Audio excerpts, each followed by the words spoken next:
Hey everyone. Today we're picking back up on the school defense series, part 3. This is classroom defensive considerations. Basically, what can a teacher do at this point? Recent events, I find that there are. I don't know why, it seems like March is always the month for some reason. You know, there's been, at the time I'm filming this, yesterday there was another school shooting in Tennessee. I believe 3 children and 3 adults were shot by a 28-year-old who was had some severe mental illness, as they're reporting at the moment.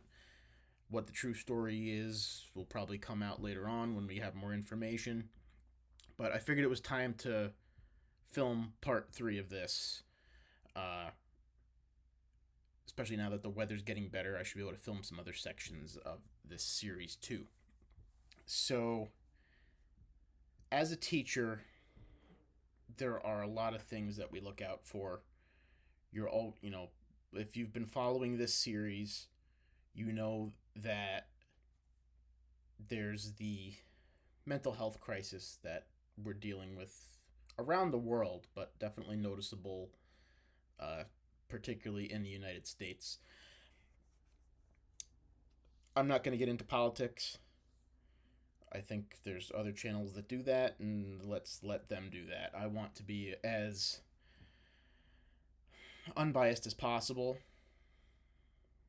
but at the same time, it's a really rough situation to discuss just because of the fact that there are so many possibilities, so many good ideas, so many bad ideas, and so many extremes that those ideas are taken to that, frankly, everyone sounds like a raving lunatic. So let's get into it.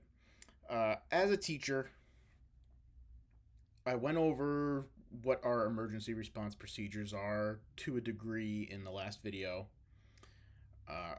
I'm only going to talk about things to the extent that I believe they will not provide any assistance or aid in someone who intends to cause harm to people. So there are things I will leave out of these videos because I don't want to enable someone to cause harm to others. I just don't.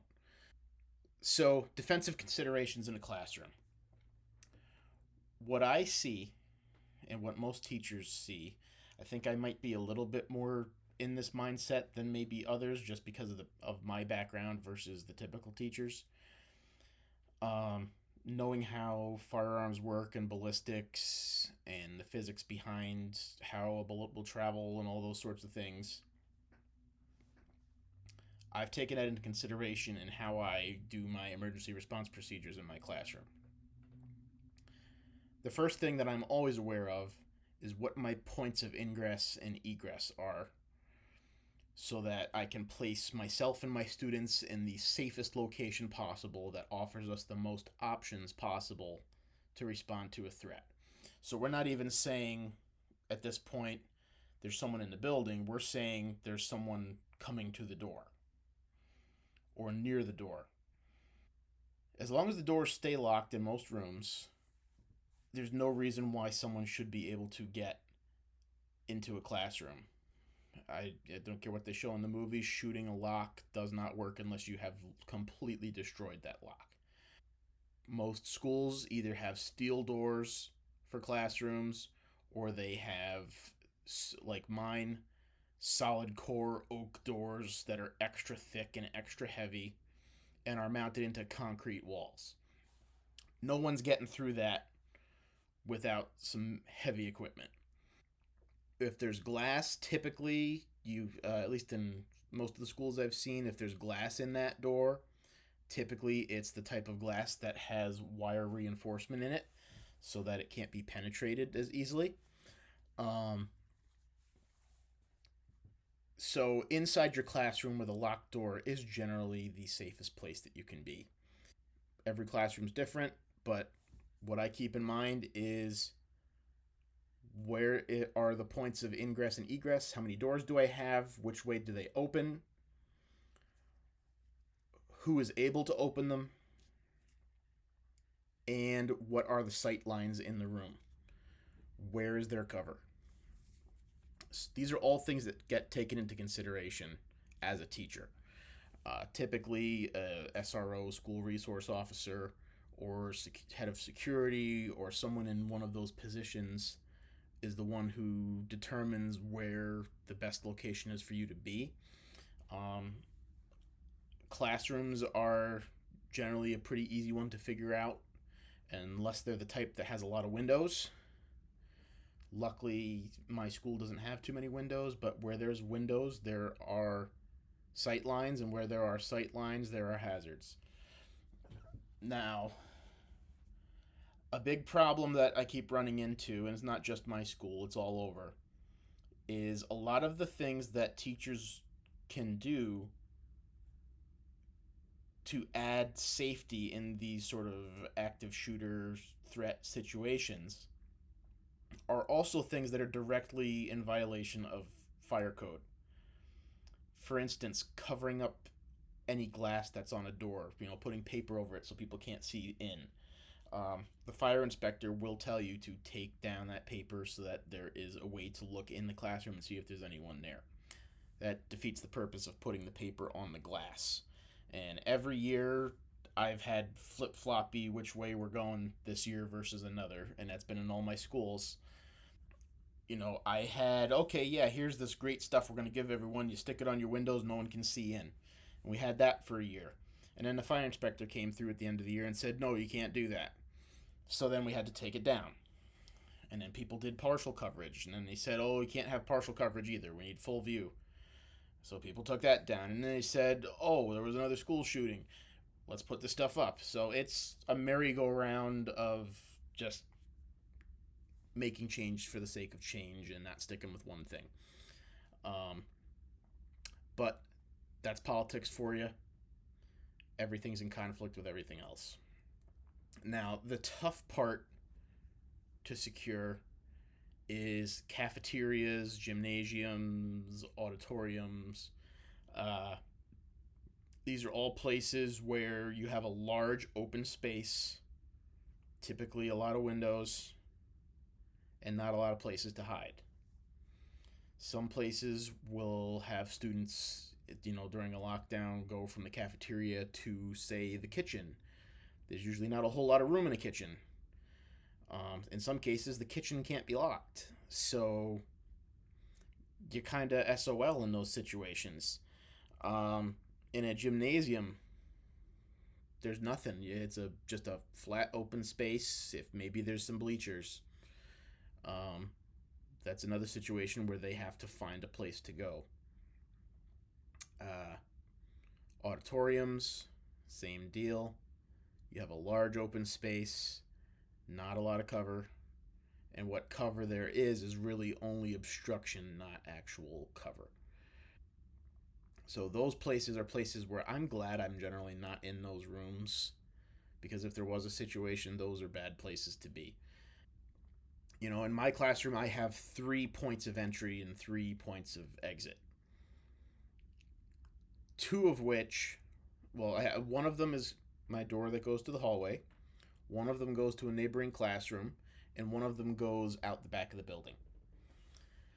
That leaves me a lot of options. If someone comes to the door from the hallway, we can quickly run out somewhere else. We can stay where we are out of sight. If they figure out that we're there, or they start somehow finding a way to get in, we have a point of exit out the other side. So that would take us outside. Generally, I don't want to go outside, though, because then you think about a situation like Columbine, where they were working in tandem with each other. What if there's someone waiting outside? I'm going to get away from the immediate threat first. Um, I place myself in a blind spot, typically near the door, and I usually have some sort of blunt object that I can use if someone were to come in. I can sort of jump them as they get through the door. Other teachers may not have that option. Uh, You also have, there's a lot of classrooms that have moving walls, right? Temporary walls. My school has a lot of them. These are the ones that sort of fold up and two classrooms can become one giant classroom.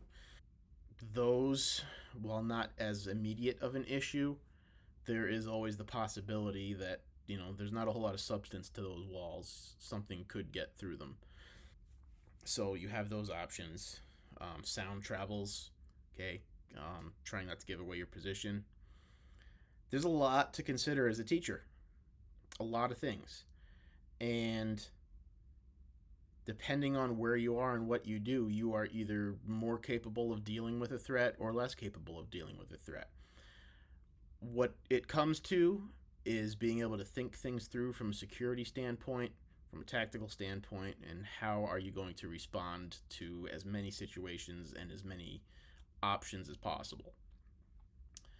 Someone starts getting in the, trying to break in through the outside door. Well, then we're going to get out of our room and maybe go into the room next door, or maybe go to the hallway if the hallway is clear. There's a lot of options that you can have.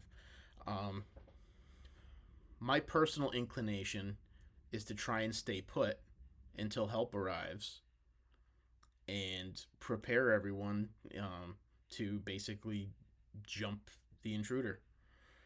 Um, it's gun or no gun, 20 people against one, somebody is going to win, and it's not going to be the one. Some people may get hurt in the process, but not everyone.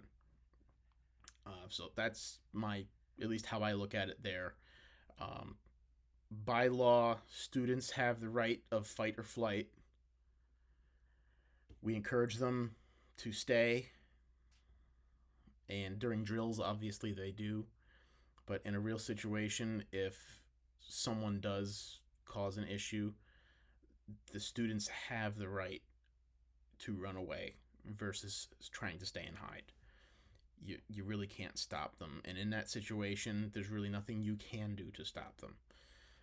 You just have to hope that they make a good decision and just basically hope for the best, which is a really terrible situation to be in, where really the most you can do is hide and hope for the best. Um, there's every teacher across the country knows, keep a baseball bat in your room, play baseball once a year. That way you have an excuse to keep it in there. I'm lucky because I'm a shop teacher. I can keep pretty much anything I want in my classroom, and most of the things in my classroom can serve double duty as a way to defend yourself. Um, Broomsticks, lumber, tools, all that kind of stuff. I have objects that are sharp, heavy, hot, and heavy. I have this giant oak broomstick that I keep right by the door to my classroom, right where I'll be standing if there was a situation. That's what I'd be using. Other people have golf clubs in their room, they have baseball bats, they have hockey sticks. That's sort of what you have to consider as far as defense in your classroom.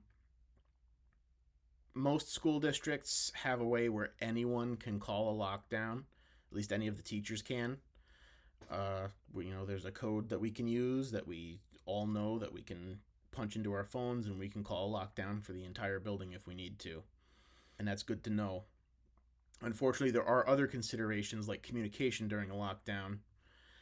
Uh, in a shop environment like mine, and particularly in the high school shop, when you have machines going and, dust collector and saws and sanders and all that kind of stuff, it's really hard to hear the loudspeaker. There have been times in the past where a lockdown drill has been called and we didn't know it unless there was someone standing by the hallway door to actually hear the announcement. So a lot of places have done some things now, like where they install blue lights. These lights will flash when a lockdown is initiated. That way you have a visual cue that something is going on. Those are great, and I think they should be in every classroom. I don't think we're quite there yet, but I do see them starting to get placed in more and more schools, which is a good thing. So, those are some considerations. I could go into more depth, but I feel that going further in depth would be revealing a little too much. So I'm going to end this here. Thanks for tuning in, and I'll see you again in part 4.